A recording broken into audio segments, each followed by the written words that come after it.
दोस्तों, इस वीडियो में मैं आपको एक बहुत ही इंटरेस्टिंग स्टोरी सुनाऊंगा जिससे आपको पता लगेगा मेडिटेशन होता क्या है और हम इसे क्यों करते हैं। अगर आप मेडिटेशन करते हैं और आपको इसका कोई भी लाभ नहीं हो रहा तो इसका कारण भी आपको इसी वीडियो में पता लग जाएगा। दोस्तों, श्रीमद् भगवद गीता के 6th अध्याय, जिसको हम ध्यान योग भी कहते हैं, में भगवान श्री कृष्ण ने ध्यान लगाने की एक विधि या टेक्निक बताई है। ये विधि जिस प्रकार आजकल हम लोग ध्यान लगाते हैं उससे कुछ अलग है, उससे कुछ भिन्न है और इसके कुछ लाभ या बेनिफिट्स भी हैं जो कि आजकल के मॉडर्न मेडिटेशन में नहीं होते। जैसे अक्सर लोग मेडिटेशन करते वक्त सो जाते हैं या नींद आने की शिकायत करते हैं, लेकिन भगवान श्री कृष्ण की बताई गई इस विधि से आपको नींद नहीं आएगी, क्योंकि इस विधि से ध्यान लगाने के लिए आपको आंखें बंद करने की जरूरत नहीं है। आप खुली आंखों के साथ ही ध्यान लगाएंगे। दोस्तों, असल में ध्यान लगाना और मेडिटेशन करना एक ही बात है और ये मेडिटेशन जिसके हजारों फायदे आज दुनिया बताती है और मॉडर्न साइंस भी मानती है, इसकी जननी हमारी मातृभूमि ही है। और बड़े दुख की बात है, ये चाइना और जापान से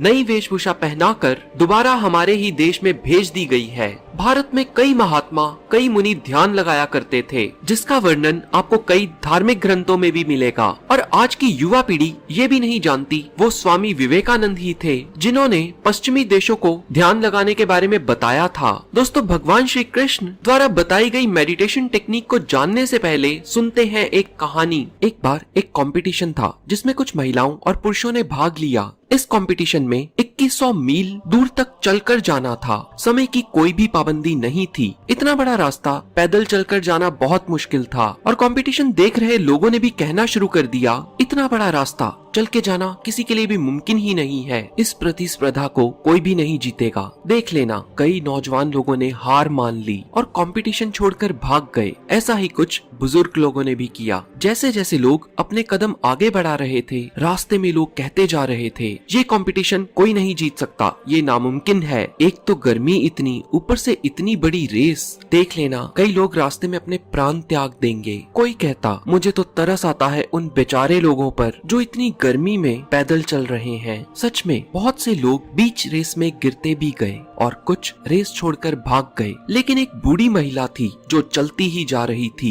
रुकने का नाम ही नहीं ले रही थी। लोग चिल्लाते रहे, देख लेना, ये बुजुर्ग महिला अपने प्राण गवा बैठेगी। कोई कहता, इस पे मुझे तरस आता है, बेचारी की कोई मजबूरी होगी जो पैसे के लिए इस उम्र में भी चली जा रही है। तो कहीं से आवाज आती, ये रेस एक षड्यंत्र है हमारे लोगों की जान लेने का। लेकिन उस महिला के कदम थे कि रुकते ही नहीं थे। वो थोड़ी देर आराम करती, कुछ खाना खाती, पानी पीती और फिर चलना शुरू कर देती। और कुछ दिनों बाद वो महिला अपनी मंजिल पर पहुंच ही गई। इनाम लेते वक्त उस महिला से जब बात हुई तो पता लगा वो तो बहरी है, वो कुछ सुन ही नहीं सकती थी, इसीलिए उसको आसपास के लोगों की आवाज सुनाई ही नहीं दे रही थी। और यही कारण था उस बूढ़ी महिला की जीत का। लोगों की नेगेटिव बातें उस महिला तक पहुंच ही नहीं रही थी। जो काम जवान लड़के नहीं कर पाए वो इस बहरी महिला ने कर दिखाया, क्योंकि इस महिला को लोगों की नेगेटिव बातें सुनाई ही नहीं दे रही थी। वो केवल अपने मन की आवाज ही सुन सकती थी। बस मेडिटेशन का भी यही काम है। मेडिटेशन हमें अपनी बाहरी दुनिया से अलग करता है ताकि हम अपने अंदर बैठे परमात्मा या कह लीजिए आत्मा, जो कि परमात्मा का ही अंश है, से हमारा मेल करवा सकें। असल में हम सभी में परमात्मा का वास है, आत्मा के रूप में, जिसे भगवान श्री कृष्ण ने कभी न मरने वाला बताया है। आजकल ग्रुप मेडिटेशन क्लासेस बहुत प्रचलित हैं। लोग ध्यान भी लगाते हैं लोगों के बीच में बैठकर। कई बार तो इन क्लासेस में म्यूजिक भी चलाया जाता है और कई बार मेडिटेशन फ्रेग्रेंस ऑयल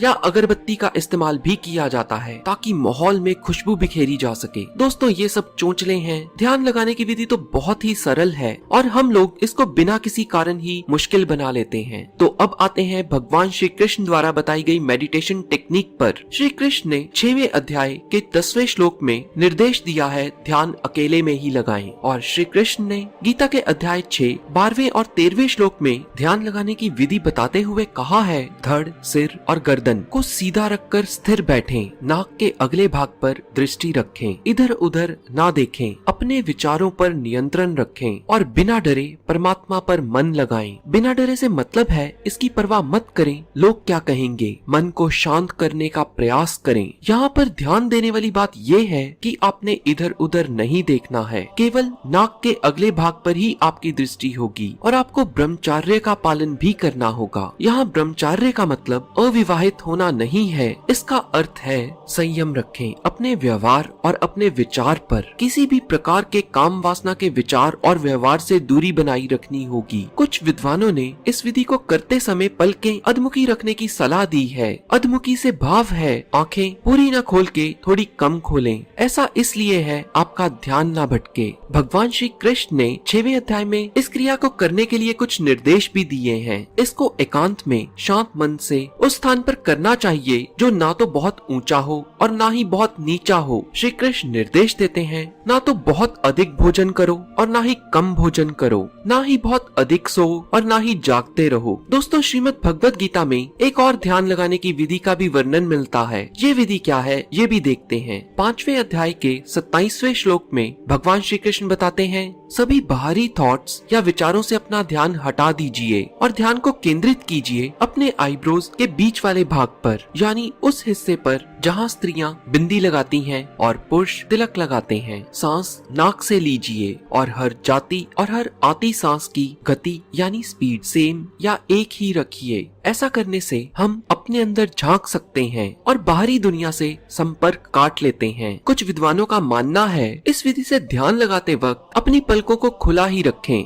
आंखें ना तो ज्यादा बंद हों और ना ही ज्यादा खुली हों। लेकिन इसके विपरीत कुछ विद्वानों, जिसमें स्वामी रामानंद जी भी शामिल हैं, का मानना है हम अपनी आंखों को बंद कर सकते हैं। दोस्तों, विधि दोनों ही ठीक है, पर अगर किसी को नींद आती है तो वो अपनी आंखें खुली ही रखे। दोस्तों, अब आते हैं लोग ध्यान से उतना लाभ क्यों नहीं उठा पाते। आजकल हमें सीख दी जाती है मेडिटेशन करो और आपका मन शांत हो जाएगा। आप किसी भी मेडिटेशन स्कूल को ज्वाइन कर लो, आपसे पैसे लेकर मेडिटेशन करवाना शुरू कर देंगे। आजकल लोग ये सोचते हैं ध्यान लगाना या मेडिटेशन करवाना केवल एक एक्सरसाइज है, लेकिन ये सत्य नहीं है। ध्यान लगाना एक्सरसाइज ना होकर एक साधना की तरह है। इसीलिए ध्यान योग से पहले गीता में कर्म योग आता है। ध्यान लगाने से पहले कर्म सही होना बहुत जरूरी है। अगर आप सारे कर्म गलत करते आ रहे हैं तो आप ध्यान से लाभ नहीं उठा सकते। याद रहे, मेडिटेशन माइंड को शांत करने के लिए नहीं होती, बल्कि मन को शांत करके ही आप मेडिटेशन कर सकते हो। और मन को शांत करने के लिए आपका कर्म सही होना बहुत जरूरी है। दोस्तों, मैं खुद इस मेडिटेशन को तकरीबन 1 महीने से कर रहा हूँ। पहले मैं और विधि से ध्यान लगाया करता था, इसलिए शुरू में मुझे सिर में दर्द हुआ, लेकिन कुछ ही देर बाद सब ठीक हो गया। भगवान श्री कृष्ण द्वारा बताई गई ये टेक्निक मन को शांत करने के लिए एक उत्तम टेक्निक है। हाँ, आपको यहाँ अपने कर्म भी सही रखने होंगे। दोस्तों, मैं उम्मीद करता हूँ वीडियो आपको पसंद आई होगी। इस वीडियो को हर उस व्यक्ति के साथ शेयर कीजिए जिसको आप खुश देखना चाहते हैं। ऐसी और भी नॉलेजेबल वीडियोस के लिए इस चैनल को सब्सक्राइब करके बेल आइकन पे क्लिक करना मत भूलिए। मैं आपको फिर मिलूंगा ऐसे ही किसी